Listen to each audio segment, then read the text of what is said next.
Whitehall, 1212. This is Scotland Yard.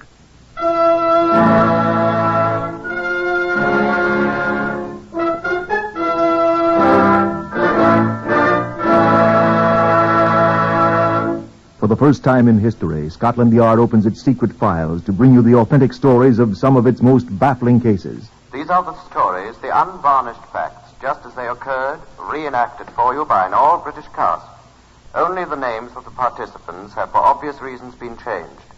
The stories are presented with the full cooperation of Scotland Yard.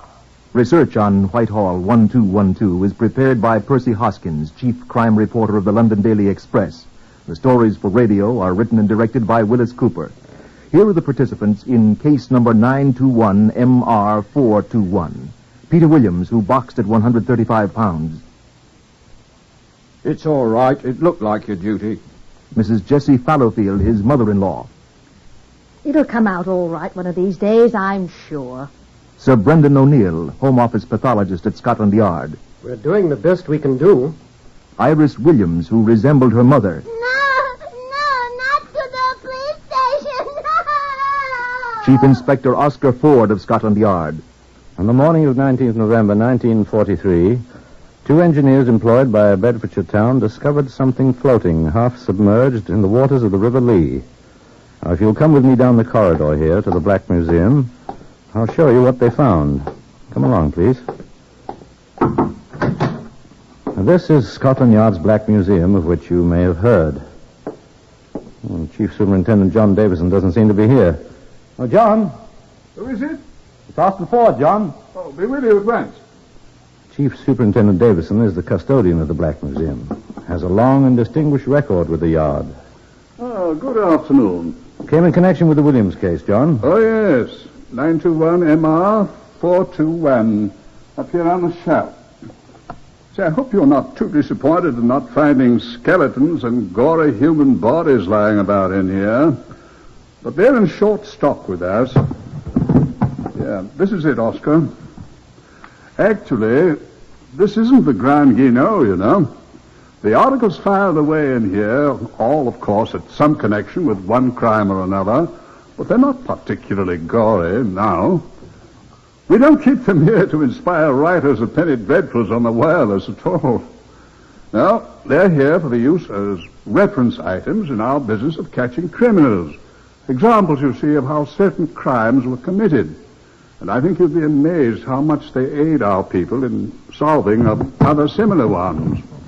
Now, these things in this box are potato sacks. Ordinary rough burlap sacks.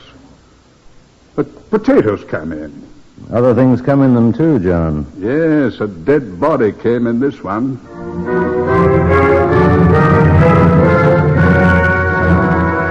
Clammy rain mixed with snow had been falling all day when I arrived at the riverbank, 40 miles north of London. And thanks to the inclement weather, no crowd had gathered, and the huge local constable, the unfortunate victim, and I had the dismal landscape all to ourselves. I showed my card to the constable. Thank you, sir. That's it? I wouldn't look if you don't need to, sir. Drowned, eh? Not only drowned, sir. Oh. Doctor's just left, sir. They'll be coming to take her to the mortuary. Her? He thinks it was a woman.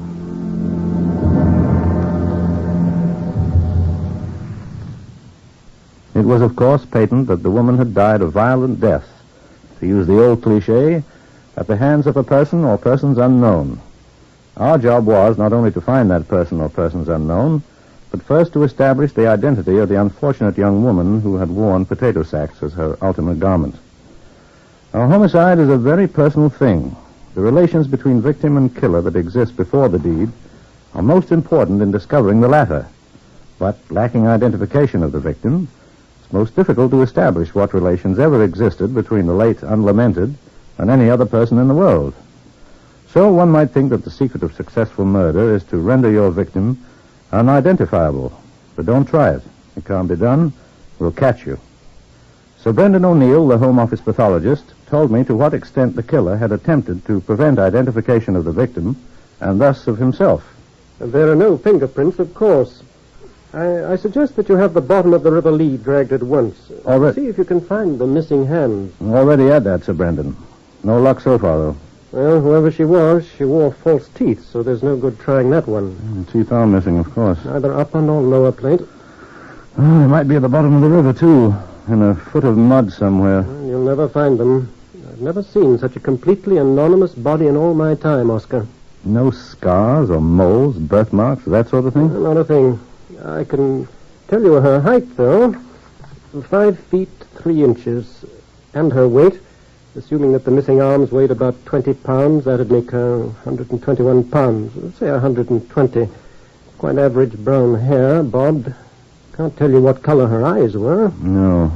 We're trying to type her blood now. Afraid that's all. Know her age, sir? Oh, I'd say about 27. Oh, yes. And she'd had children. It isn't much to go on, is it? Oh, best we can do, Chief Inspector. Oh, I know that, sir. Those wounds on her head. Hit with something that has a sharp corner. Smashed the skull in 3 places. Dead when she was thrown into the water. Well, we'll check every missing woman case up Bedfordshire way first. See if we can find out which 120-pound, 5'3" woman is not accounted for. Had children, dull, brown, bobbed hair. That's all of it. I should have listened to my father. Huh? He wanted me to be a parson, sir. Oh. Well, good luck. I'll bloody well need it, I muttered to myself as I closed the door. I didn't have any, though, for a long time. This is what we accomplished in the next 6 weeks. 534 lorry drivers known to have passed the riverbank where the body was found during the 24 hours previous to the finding of the body were investigated and screened. Result? Nothing. The movements of every soldier on day leave from the nearby army camps during that period were traced. Result? Nothing. Every war factory worker in the vicinity, in both day and night shifts, was questioned. Result? Absolutely nothing. 604 women throughout Britain who had been reported missing were checked on by Scotland Yard and provincial police. Result? All 604 women were found alive. The banks and bottom of the River Lee were searched for 2 miles in both directions from the place where the body was found. Results? Quantities of mud and useless debris. A photograph of the skull was given to an expert artist who carefully retouched it into what we all hoped was a semblance of the dead woman's features. And we caused copies of this photograph to be handed from house to house in this market city of 70,000.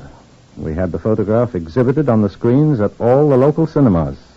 Thousands of persons saw this retouched picture in the weeks before Christmas 1943, including the murderer himself, we found out later.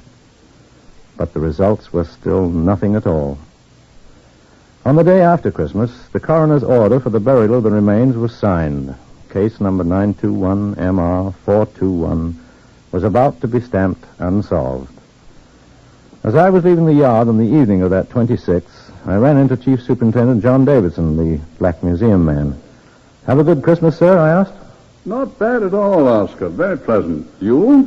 I worked. What a pity. Understand they're burying that girl tomorrow. I expect that's the end of it. Burying her up there in Bedfordshire, are they? Aye. Going to the funeral? Well, sir, you'd hardly call it a funeral exactly. You're going? Hardly, sir. Oh, have a cigar? Canadian friend of mine sent me a box for Christmas. Real Corona Perfectos. Thank you, sir. Well, one more for me, then. I should think it would be an act of Christian charity if you did attend the girl's funeral. Well, sir, I remember once, about 1909 or 10, if I remember correctly. I think it was old Smudgy Steele, Inspector Steele, dead now. He nabbed a man at a funeral. That's so, sir. The murderer. Chap came to gloat, I expect, at his victim's last rites. Steele wondered who this stranger was and got into conversation with him. Orson Welles or someone ought to get hold of that one. Make a corking good penny dreadful, wouldn't it? The stranger at the funeral. But it really happened. Might happen again, too, you know. Well, good night. Yeah, good night, sir.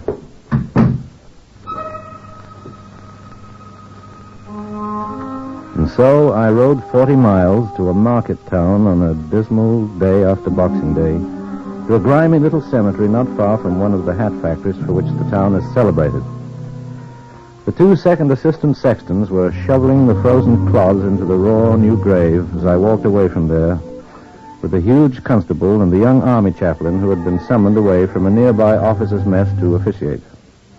The cemetery was deserted, except for us. The murderer hadn't been in attendance after all.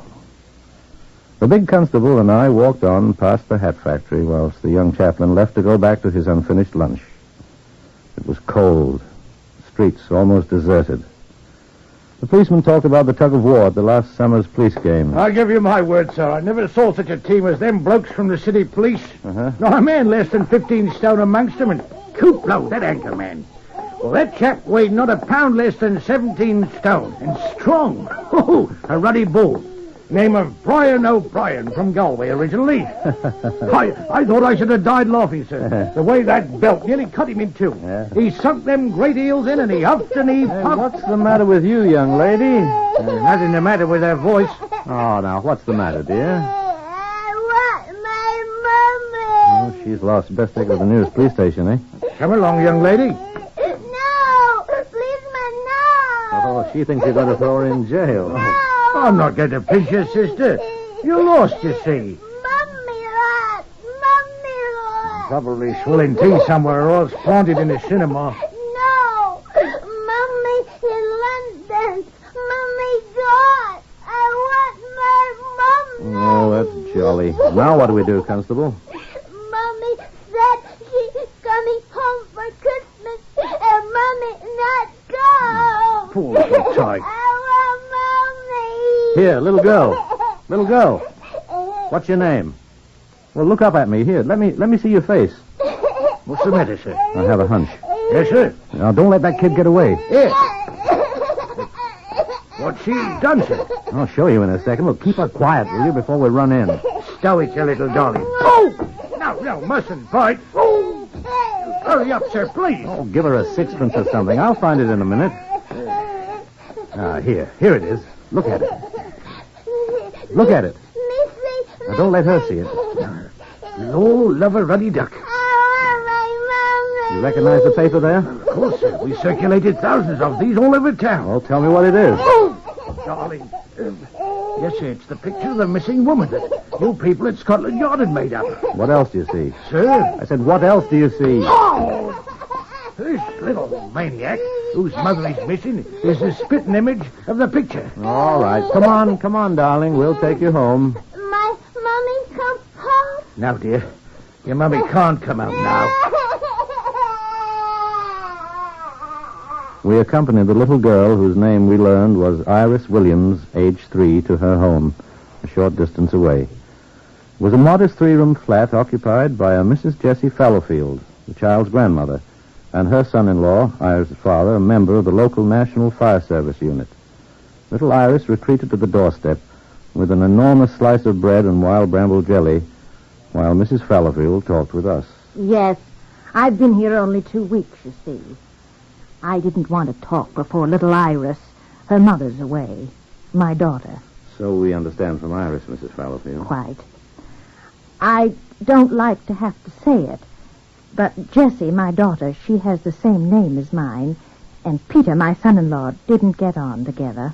Where is your son? At the fire station. Uh-huh. Well, to speak quite plainly, my Jessie wrote to me at Sevenoaks in Kent, you know, that she couldn't stand it here with Peter any longer, and she was going away. Well, how long ago was that? Oh, the 19th of November. Uh-huh. You haven't heard from her since? Oh, yes, indeed, almost every week. You've heard from her since she left? Oh, yes, but we're on the best of terms as long as we're not together, you see. I'm afraid she's a bit flighty. Well, one can't live one's daughter's life, can one? No, one can't. And you say you heard from her recently? Oh, yes. As a matter of fact, the reasons I came from Sevenoaks to live here is because she wrote asking me to. She did? Yes, she insisted she couldn't live with Peter.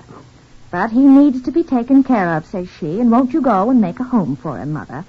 So that's why I'm here. Peter just moved in with me a week ago. It's very cozy. Oh, I do wish she'd come home again, though it would probably be the same thing all over again. Bicker.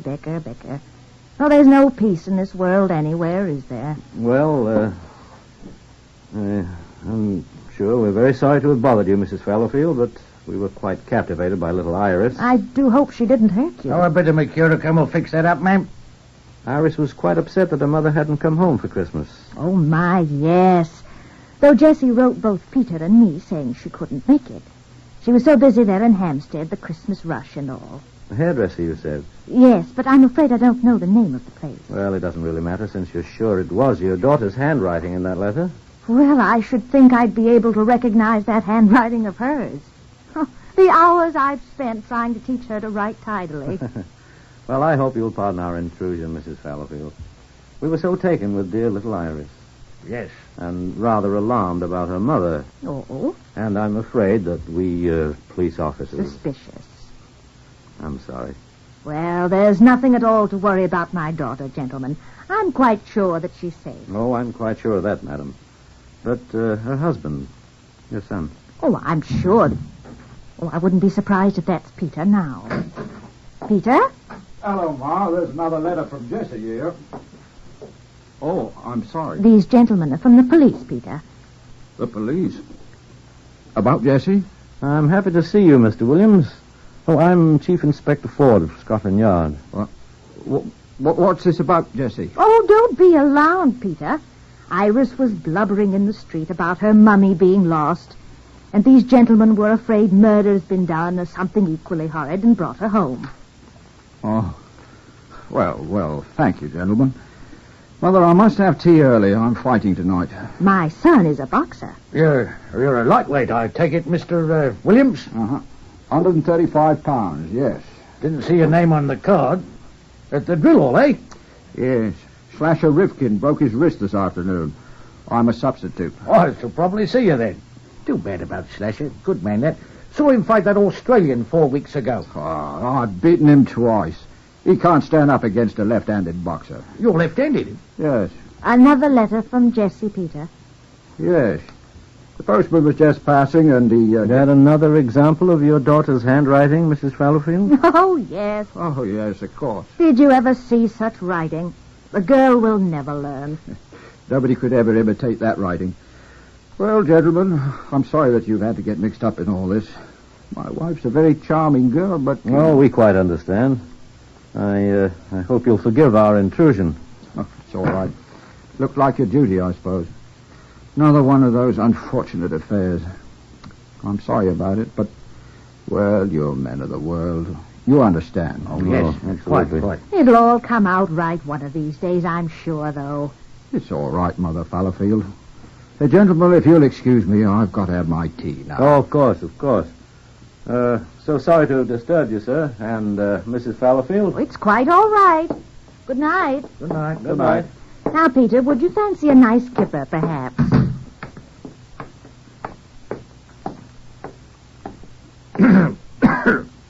Well, what did you think? Sir, done a bit of boxing in my time, too. What? One thing I learned many years ago. Yes? Never trust a left-handed boxer.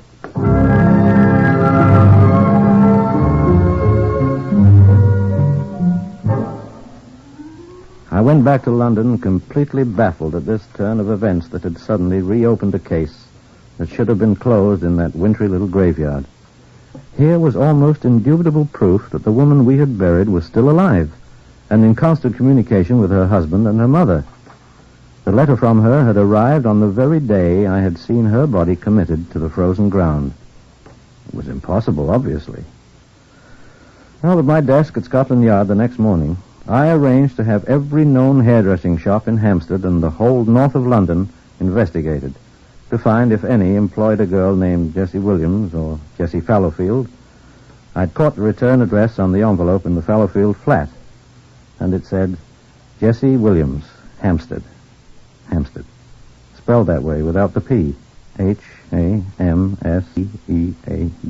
I remembered. Well, I thought she spells as badly as she writes. I dismissed it and picked up the telephone to make a routine inquiry. Criminal Records Office, Sergeant Healy. Healy, I'd like you to look up a chap for me, please. Who's this speaking, please? Oh, I'm sorry. Chief Inspector Ford. Yes, sir. Chap named Peter Williams, a boxer by profession. See if we've ever had any dealings with him before, will you? Take some time, sir. Oh, good enough. Ring me when you find out, will you? Williams, Peter. That's all I know about him. We'll see what we can find, sir. All right. Thank you. I went upstairs to see Sir Brendan O'Neill, the Home Office pathologist. Hello, Oscar. Get her buried, all right? Yes, sir. Sit down. But I want to dig her up again. What for, old boy?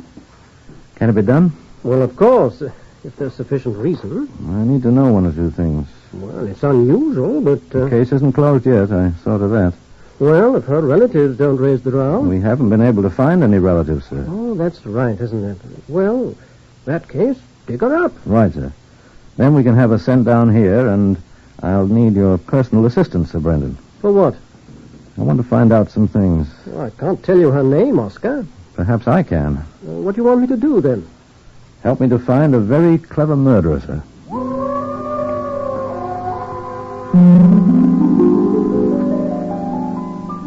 These things happened during the next 2 days. First, a report from the officer in charge of checking the hairdressing establishments. We have checked every hairdressing shop in the entire north portion of London, with special reference to Hampstead, sir. 131 shops. Not one has any record of a woman named Jessie Williams or Jessie Fallowfield.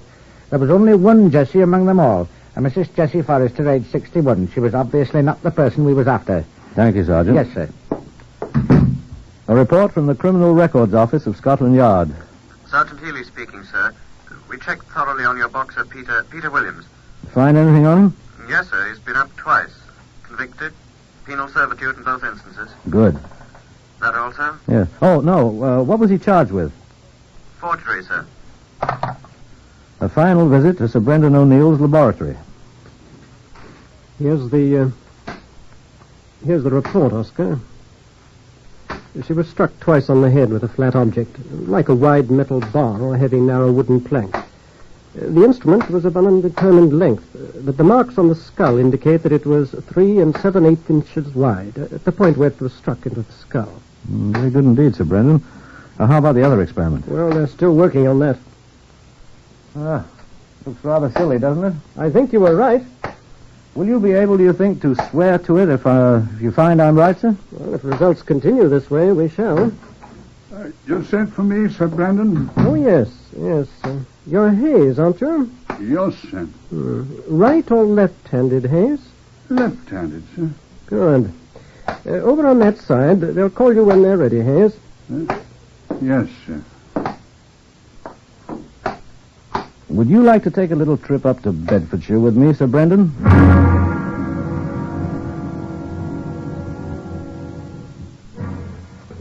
My constable friend from the tug-of-war team had briefed me on how to find the little house where the boxer Williams had lived with his wife Jessie before she went away, as he said, to Hampstead, before he had gone to live with her mother. It was a tiny cottage not far from his present flat. I noted with interest that one of the windows looked out onto the graveyard where we had buried that poor woman a few days before. We walked around the place, staring at the neat rooms, empty as they'd stood since Williams had moved out. There was nothing at all at first to excite our interest. Sir Brendan O'Neill walked into the tiny stone-floored scullery. I watched with the other Scotland Yard man who'd come with us. Sir Brendan spoke from the other room. This might be it, Oscar. And this strip of wood on this old bench here. Measure it. 3 7/8 inches, all right. Well, right width, Oscar. Good. It's been nailed on fairly recently, sir. These are new nails. See if you can get it off. Carefully. Oh, I can do it.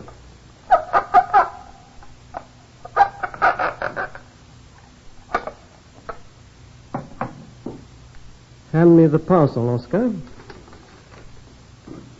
What's that, sir? It's a skull. Never mind it. The piece of wood. You've been here before, madam. Fits the scars perfectly, Oscar. I think we've got... That him? Right inside, Mr. Williams, if you please. That's him. Back here in the scullery, Constable. Right, sir. Good afternoon, Mr. Williams. Hello, Inspector. Ford, Scotland Yard, sir. I'm afraid I don't quite understand. Why, we'll try to show you, Mr. Williams. I really haven't much time. That's enough, Constable. What? A few things, Mr. Williams. Now, what's the name of that place that your wife writes to you from? Why, Hampstead. How do you spell that? Why, Hamstead. How interesting. Well, that's the way it's spelled on those letters from your wife, isn't it? Isn't that right? That's the way I always spelled it. Exactly. This object is the skull of a woman. Shall we say, resemble your wife in many ways? I don't know. May I have the club, Sir Brendan? Thank you. This heavy plank, which has been once removed from this stool here and been replaced, fits the scars on the skull exactly. You see? Now, look here, I don't know about... Watch him, Constable. I'm watching him, sir. And Sir Brendan O'Neill here conducted certain experiments with this poor relic of the woman who so closely resembled your wife, Mr. Williams. A large number of men... 141. 141 men struck at this skull, which was placed where a standing woman's head might be. What is this nonsense? I'm afraid it's far from nonsense, Williams. None of the right-handed men were able to strike the skull at all in the region of the scars. But every left-handed man could. Steady, Lefty. Peter Williams, I arrest you on a charge of willful murder of your wife, Jessie Williams. And I warn you that anything you may say will be taken down in writing and may be used in evidence. Do you wish to make a statement at this time?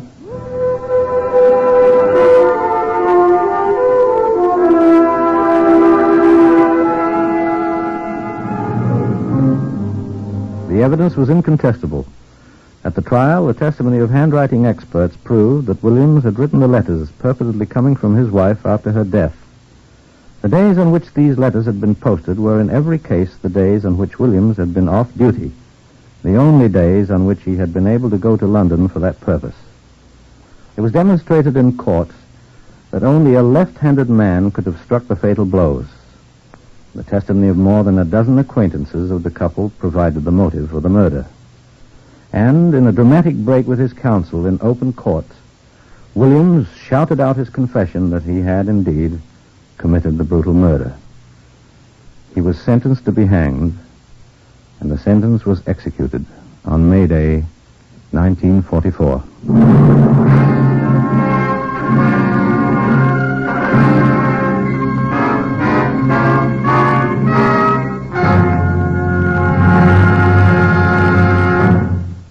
You have heard another in the series Whitehall 1212, compiled by special permission from the official files of Scotland Yard. Only the names have been changed. Otherwise, the story is true. Research for Whitehall 1212 is prepared by Percy Hoskins of the London Daily Express. The stories for radio are written and directed by Willis Cooper.